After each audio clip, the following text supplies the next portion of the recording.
Hello and welcome. You're watching Macros with Mythili, where we take a hard look at all the major macroeconomic challenges facing the country. Unlike in previous episodes where we zeroed in on specific issues for discussion, in this edition we're going to analyze what the 2014 election results mean for the country's economic prospects, the areas that the new government should focus on, and possibly come up with a blueprint for action. And to help me frame that action plan, I'm joined by a panel of very eminent economists. Arvind Virmani, Senior Fellow at the Brookings Institute and former Chief Economic Advisor to the Government of India, Bibek Debroy, Professor, Center for Policy Research, New Delhi, and Sajid Chinoy, Asia Economist, JP Morgan. Welcome to the show, all three of you. Thank you so much for joining us. If I may start with you, Bibek, there's so much euphoria. If you saw the way markets ran up, etc. But if you look at it, what are markets celebrating? The fact that the BJP has won a majority on its own. But if you look at history, the maximum reforms, the most path-breaking reforms took place under a minority government. Rajiv Gandhi had a huge majority, but there was no reform. So is this euphoria a little misplaced? Is it overdone? What would you think? I don't think it's just a question of markets. It's also voters and citizens at large who have huge expectations on the part of the government. What of course this kind of number means is that this government does not have any alibis.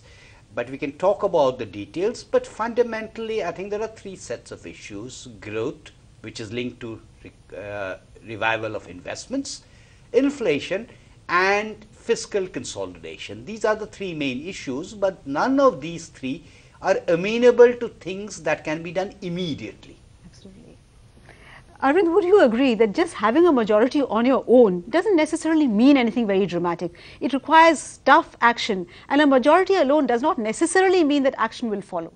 But we have the experience of the last 10 years, I think almost, where I remember at least several times a year that the fact of not having a majority or being dependent on allies, etc., was used, I don't know, should I call it an excuse to not do something or do something which was wrong.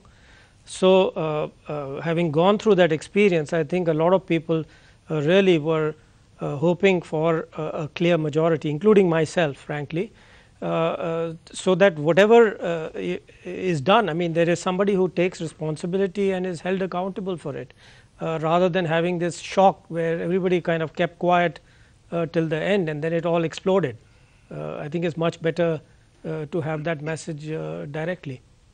So Sajid, would you agree that having a majority on your own is a necessary but not a sufficient condition for strong action? I agree, Mythili. In fact, the empirical evidence of the last 20 years is even more perverse. If you take a simple correlation between political majorities, growth, inflation, and fiscal deficits, you actually find that the stronger the majority in the last 20 years, the lower has been growth, the higher has been inflation, the higher has been the fiscal deficit. So you're right. But I think there's more to it than meets the eye. I think this is now the second successive election here where it's been an economy election, where the message is very clear, the voters voting on pocketbook issues. This is India's 1992 moment when Clinton said, it's the economy stupid. So I think that message has gone through to all political parties. I agree fundamentally that expectations are running a little too high. I've done a lot of work in recent months which sort of says that most of the stalled projects on the ground today are really stalled by virtues of constraints on land acquisition and power pricing in the power sector, all of which is not under the jurisdiction of the central government. These are all state and local issues. Plus, you've got a big deleveraging in the corporate sector that has to happen in the next few quarters. You've got a lot of non-performing assets on public sector banks. Fiscal policy will have to be tight.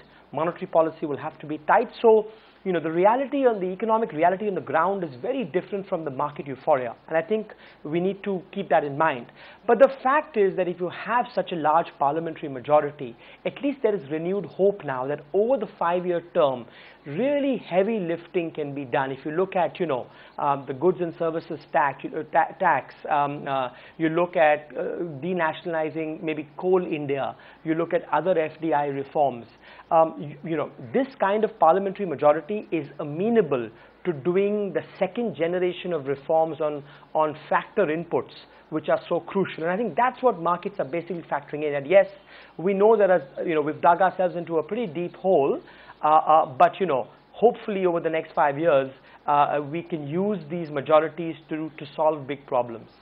A correction, Absolutely. they don't have a majority in Rajya Sabha, so it's just not true that it's a full majority. Yes, to ask Vivek, that Sajid talked about economic heavy lifting, but the fact is that much of the heavy lifting like GST, etc., or the insurance increasing the FDI limit requires passage in the Rajya Sabha also, where the BJP doesn't have the numbers. So does this in fact constrain the BJP's ability to push through the kind of second generation reforms that Sajid was talking about? I think it entirely depends on how you define reforms and what kind of reforms are in your list of priorities. The reason I'm mentioning this is that quite often when one is talking about things that require legislative changes, then this majority is important. And yes, indeed, if it's a legislative kind of issue, then you do have a problem in Rajya Sabha. But if you look at the problems of the last 5 years, in my diagnosis, what's been even more important in the last 5 years is an executive kind of collapse, which includes some of those clearances, which absolutely some of them are state level, but some of them also concern the government in Delhi. And secondly, an inability on the part of the government in Delhi to talk to the states. Where this government is going to be different is not so much in terms of what it can push through legislatively, but in terms of fixing that executive problem and in terms of having that dialogue process with the states, which is important not only for GST but for several other things as well. Okay, so Arvind, what Vivek seems to suggest is that the lacuna is not because of, inaction, was not because you didn't have the numbers in Parliament, but because the executive itself was so weak. So do you think the executive action can fill in for the gap in terms of numbers? There are various reasons for paralysis, 2 or 3 have been mentioned, but even if you look at things like the mining judgments of the courts, the central government just did not have the authority. You can go and talk to the courts, right, if you are central government and they seem to be doing something wrong. You don't have to abuse them, but you can contact the courts and try and explain what's going on in one way or another. But given all the stuff about corruption and all which was going on, they just didn't have the authority. So by and large, I'm in the middle, right? I'm saying some of it is what Bibek is saying, and that is absolutely correct, and that can be sorted out in the next year or 2. But when we come to coal denationalization, which I have written is a very important thing when the economy gets going. You won't sustain the growth unless you solve some of the infrastructure issues which do involve legislation often. Sajid, if I can turn to you very quickly, what is it that the executive could do and has not done, and we hope the new executive will do? No, just to clarify, Mythili, I completely agree. There is no majority in the Rajya Sabha, not even close. But my point is that hopefully this kind of political mandate will be used to work with other parties, not just in the Rajya Sabha, but most importantly work with other stakeholders who in this case are state chief ministers. I think if we need a GST, this is not going to happen sitting in Delhi. This is going to have to be the center and the states working very closely together. If you want genuine power reform, at the distribution level, this is going to be a partnership ultimately between the center and different states. So to get any of this heavy lifting done in the next few years, and it will take years, it requires not just building consensus and partnerships in Rajya Sabha, it also means working with the states. Markets do get very excited, and I always say this is not like a T20 match. This is a test match. It's a 5-day test match. We're on day 1, and it's a pretty green wicket. In terms of what they can do immediately, I think, as Bibek was mentioning, there are still some areas of clearances on the environmental front, on the tax front, that the central government can do. But frankly, there's not too much low-hanging fruit. Okay, I'll interrupt you here just for a moment because we need to slip into a very short break, but we'll be back very soon, so please do stay with us.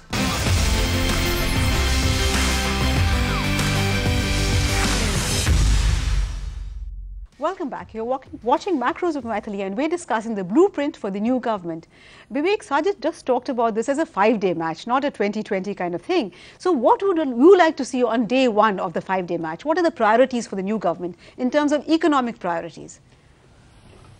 Well, firstly, I quite agree with what has been said about it not being a T20 match. Let's take taxation. Okay. Whether it's the DTC or whether it's the GST, okay, and the GST and the DTC in the proper sense, not in the form that is floating around now, I don't think it can be done from July 2014. Okay. What one can do is one can say no retrospective provisions. what one can do, and this is completely within the domain of North Block, is to say I'm going to take a look at tax disputes, including appeals, and try and simplify that. I can signal a return to fiscal consolidation, which does not mean that I'm going to try and reduce the deficits from this year, particularly because Mr. Chidambaram has done a lot of statistical jugglery and we don't even know what the deficit numbers are. But we can certainly signal a return to that. I can certainly have a situation where the PMO begins to function, where the collective decision making of cabinet is restored and is not overtaken by GOMs and EGOMs.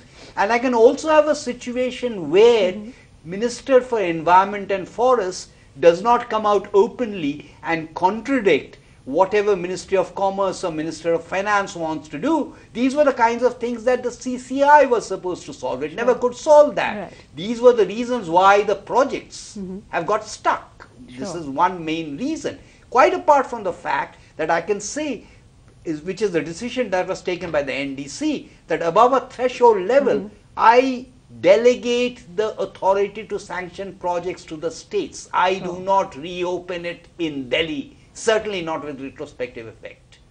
What would you like to see, Arvind, on day one, apart from taxation and signaling fiscal consolidation? Well, clearly Is there day anything one else? means there's in 6 weeks you have to have a budget, and budget means fiscal deficit, where I feel that they should concentrate on the revenue deficit. It's been 3% or higher for the last I don't know, 5 to 7 years. So would you I don't fully agree with Bibek. I think they have to signal some more action compared to whatever the revised numbers are.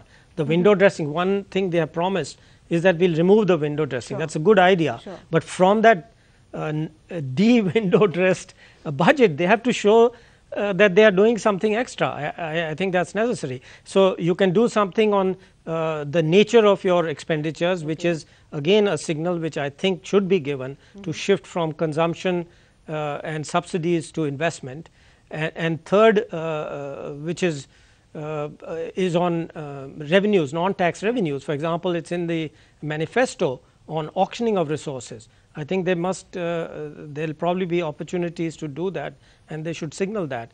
And then finally, of course, connected not directly to the budget, but something which comes under the purview of the finance ministry is the whole issue of recapitalization of public sector banks. Again, that is something that is very much possible to indicate. For example, if they are bold enough, they could say, okay, we will capitalize by selling equity including below 50%. I think that's feasible. Whether they'll do it or not, I'll be watching. Sajid, Arvind just spoke about how you need to get your numbers in order and you need to get, reprioritize your revenue expenditure, etc. Surprisingly, actually, the BJP manifesto never mentioned the word subsidies. Do you think the government will have the courage to just say, okay, we're not going to have oil subsidies, we're not going to have food subsidies, fertilizer subsidies? Will they have the courage to really take the bull by the horns? I think the budget becomes both an opportunity and a challenge for the following reasons. Growth's going to be pretty weak this year, so tax collections will have to be realistically assessed. At the same time, you want about 0.3 to 0.5% of GDP in fiscal consolidation. So you've got weak tax revenues and you want fiscal consolidation. You've already slashed plan expenditures for the first 2 years, so you can't go that route anymore. Clearly, they'll have to have some investment, some public investment, right? The whole changing the orientation of spending is crucially away from subsidies to greater public investment if you want to build all these cities, all these corridors, and to try and crowd in private investment. So how do you make the numbers work? If you want to achieve fiscal consolidation, you have weak tax revenues, you want more public investment, you only have two options. Either you begin to rationalize subsidies more aggressively, or you have a credible path for more non-tax revenues, which is disinvestment.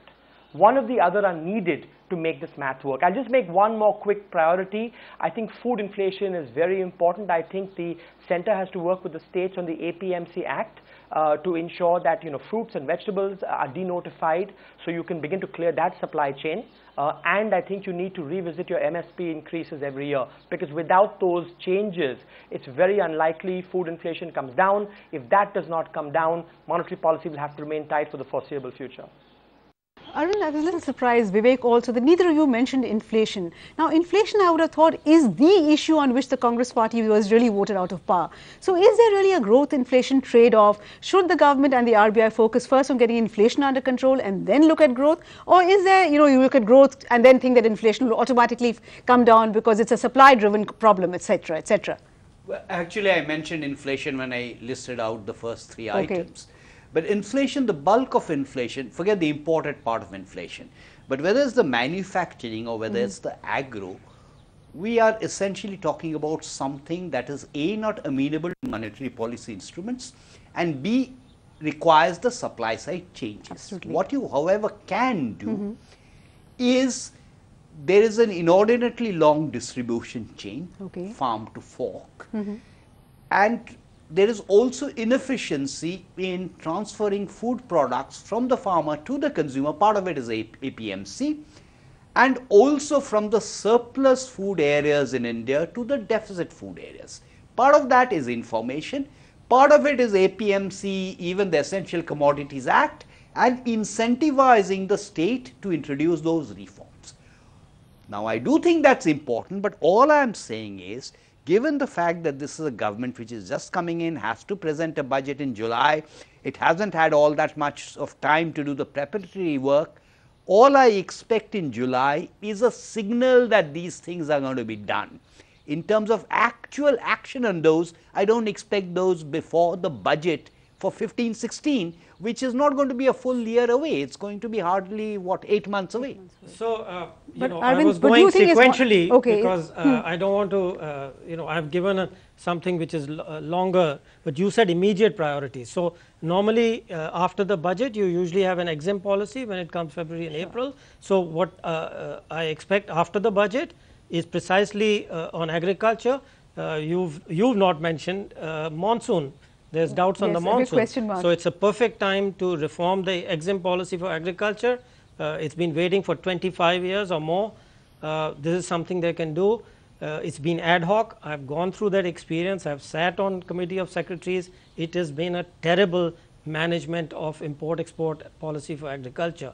And we need to reform that. I think this is a good opportunity after the budget to reform that. There are, of course, the associated things on agriculture, which Sajid has mentioned and which I have written about, clearly will need to be done, but those will come after the budget. They are not associated with the budget. But EXIM can be done very soon afterwards. I don't think it's very complicated. You need to set up a tariff. You've got to move from quotas to tariff. We used to talk about this 25 years ago for the whole economy. We've done it for manufacturing and minerals. It's not that difficult, and as we all know, it's the dependence is now way down from what it was on agriculture of GDP proportion. Absolutely. But Sajid, I wanted to ask you, does this seem to suggest that monetary policy is really, the scope is very limited? If, as Bibek says, and we all know that it is supply side driven, then what can monetary policy do? Particularly until the government gets its fiscal deficit under control, is monetary policy severely constrained? Actually, I think we need to be clear. The food inflation is clearly a problem. There's a structural element to that. Food inflation has averaged 9% for the last 10 years. But the problem here is core inflation, right? And core inflation, core CPI is now has been running at 8% for the last 3 years. Now, the problem with having sustained high inflation is inflation expectations get very deeply entrenched. And I think that's a problem we cannot escape from, that you cannot run any modern economy if inflation expectations 1 year forward are running at 13%, 14%. So I think I think their monetary policy along with fiscal policy clearly has a role. I don't think there's any scope for easing interest rates at a time when headline CPI is stuck at 8%. There are risks of a bad monsoon, and core inflation, not food, has been at 8% for the last 2 years. I think we have to accept the simple reality that there is no space for classical counter-cyclical fiscal loosening or monetary loosening. All of the growth impetus will have to come from industrial policy, from moving the supply curve out, and let's hope that's where the government focuses on. Pushing has to come from corporates and from private sector investment, because there is no scope for either fiscal or monetary policy, counter-cyclical policy. And on that note, we slip into another short break, but please stay with us. We'll be back very soon.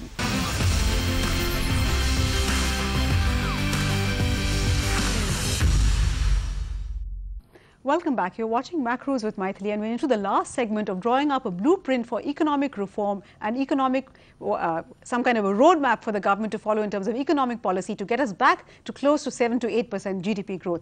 Bibek, Sajid just spoke about how the fact there's no scope for counter-cyclical monetary policy, counter-cyclical fiscal policy, and the impetus has to come from reviving animal spirits in the economy. What can one do really to get corporates to invest again? Is it entirely sentiment that was holding them back? Can the government do anything concrete? No, the sentiments are certainly important. By the way, on this, I'm inclined to agree with Sajid rather than Arvind, which is why I'm somewhat skeptical of deficits being reduced this year as opposed to a signal being given. Having said that, some of the part is speeding up the clearance process for existing investments. Some of it concerns the land and the forest, land acquisition, forest clearances, environmental clearances. Now, that's not very easy to do. Whatever the four of us might think, once a piece of legislation is passed, it cannot be repealed in a hurry. Particularly if I'm going to look at the land legislation, much of the stuff that is normally done by the executive through rules in this particular case is built into the body of the statute. Absolutely. What I think can possibly happen is you delegate the responsibility to the states. And given the federal structure of the polity, given the fact that states will be only too happy to support a cause that seems to be in favor of decentralization, that's the way I think one ought to handle this issue of land, forest, environmental clearances. Arvind, the fact that we're going to have a Prime Minister who has been the Chief Minister of a state for many, many years, will that bring a new kind of insight into managing centre-state relations? And as Bibek says, will that really help speed up clearances and ensure better coordination between the centre and the states? Definitely. I think the orientation and experience will count. He'll be more favorably inclined to delegate things to the states. As far as the Land Acquisition Act is concerned, I've suggested a simple modification, which is to make it clear that no private land transactions will be covered by this. The original idea, which I strongly supported, was for a Land Acquisition Act, where there is compulsory and arbitrary acquisition, because the processes were arbitrary.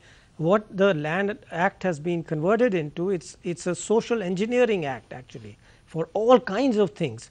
So that one simple change, but that again cannot be done unless there's a Rajya Sabha majority, which is going to be difficult, I agree, till the time when there's a turnover. I don't know when the next Rajya Sabha turnover happens. That's one. The second is, this point has been suggested, and I think it's a good one, which is just make it clear to all the states. And in fact, I looked at the list, the 3 lists today only, to figure out what can be done. And clearly, if the centre makes clear that certain types of changes which go towards more liberalization, which help in attracting investment and speeding up growth in a state will be automatically allowed, I'm sure that will have some effect, positive effect. Sajid, I'm afraid we're really running short of time, but if I were to quickly ask you, what are the 3 main priority areas, 1, 2, 3, that the new government should attend to? Well, I think the first is to have a credible budget. I think is to change the orientation of spending in the budget. I think second is to push disinvestment to take the pressure of tax revenues. And that third, I think, is to establish a sort of a clean slate with the corporate sector on the tax front and keep clearing projects like the previous government did. I think a combination of project clearance, some certainty on the tax front, and a reorientation of your fiscal priorities perhaps can be achieved in the first 3 to 4 months. Bibek, would you like to add to that? What else would you like the government to do in the first 100 days? And how feasible is it really? Well, one of the things that's going to happen in any case, I think, is what Arvind mentioned, which is the recapitalization by bringing down the equity in the public sector banks. But to repeat what I said, I would like a medium-term fiscal policy which says that, hey, look, this is going to be the target deficit reduction. I cannot do it this year, but I will do it in the future. I cannot do it this year because in addition to the public expenditure, the capital expenditure, there's also the defense expenditure, which has been stagnating at about 1% of GDP, and I'm certain this government would want to bring it back to 2% of GDP. However, this is my agenda for tax reform, which includes the removal of tax exemptions, which are about 5.3% of GDP. This is my agenda in terms of non-tax revenue, and this is my agenda in terms of slashing expenditure, most of which is frozen in the short run. Arvind, Vivek just spoke about a medium-term fiscal roadmap, but we've had so many fiscal roadmaps, and governments after governments have just coolly shifted the goalposts. So how do you ensure that the government sticks to what it says? Because, you know, in 2009 when I left, what I had advised, which was totally ignored after I left, was that as soon as growth goes back to 8%, which it did the next year, we should go back to the fiscal deficit targets in that year. Okay. What actually happened was the fiscal deficit actually went up by, if I remember, 0.4% instead of going down. So that's why I'm a little pressing more, because I think it's very important for the new government to understand that this fiscal deficit is, or the revenue deficit actually, is connected to many problems, including they've talked about the current account deficit. It will affect the volatility of capital flows. We haven't talked about capital flows. Capital flows are flooding in, and actually that's going to give you a respite. It can easily lull you into all kinds of bad habits. Certainly, yeah. And so therefore, in fact, to have a stable capital flow, it becomes even more important to reduce the revenue deficit. Okay, so I think the new government will really find it has its hands full. So on that note, I think we come to the end of this program. Thank you so much, Bibek. Thank you, Arvind. Thank you also, Sajid, for joining us. And thank you for watching. But we'll be back next week, same time, another edition of Macros with Mythili. Till then, it's goodbye, and thank you from all of us at ET Now. Thank you so much.